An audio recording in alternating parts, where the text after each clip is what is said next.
Okay. Today I saw A Man Called Otto, which is based off of a book called A Man Called, I think, Uwe or Ove. Can't remember. It's by Frederick Beckman, whatever the book. I began reading it over the summer.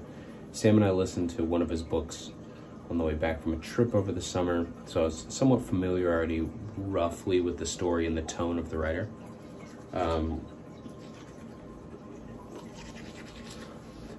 There's a lot of humor involved, but I would say overall it was a very sweet. It was a very sweet story. Obviously it has Tom Hanks in it, and Tom Hanks kills it as usual. But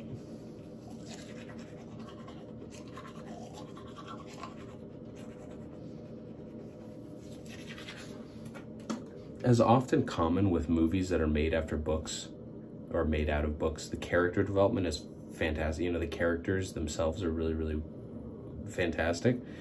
And I think that this movie was that very, very much so.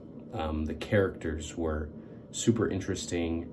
I think the conflict that was given to the main character was really powerful. I thought it was an extremely emotional movie. You know, I was very misty through a lot of it, especially towards the end. You know, you feel very much for the main character, and you also really root for the supporting actress, because the chemistry between the two is something that I think everybody sort of like hopes for. I don't know. It's tough to describe. I really recommend seeing it. I don't know if it's necessarily a rush out and go see it in the movie theater type of movie, but it is certainly something that if and when it becomes on streaming services, to go check it out.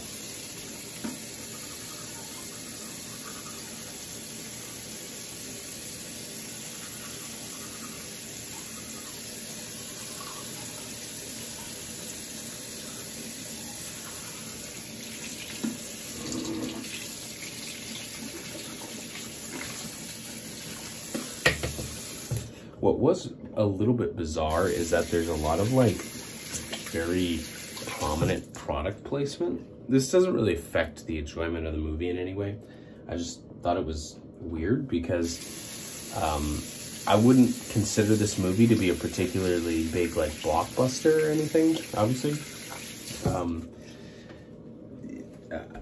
It was just weird. There's a big Chevy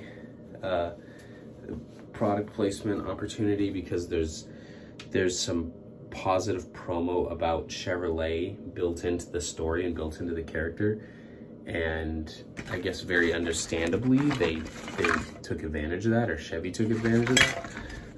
And then because the character is very like particular about quality and everything being the right way, I noticed Benjamin Moore Paint took advantage of that character trait to try to, you know, say like, oh, he chooses this type of paint, even though he's painting over, I don't know, I don't want to give away any spoilers, but anyways, it's just, normally, I feel like you don't see product placement in movies that are so not commercially big, but I don't know. I could be very wrong on that. I would say on a 10 scale, I would give it a 7. Let's call it a 7.5. Probably closer to a 7 out of 10. But it's a must watch. It's a little bit sad. But overall, definitely very good. If you like Tom Hanks, and if you're an American, I'm sure you like Tom Hanks. It's definitely a good watch. So that's it. Going to the aquarium tomorrow. Started started doing the wedding video tonight. Not done. Not done. I get just very indecisive about certain things, and this is one of them.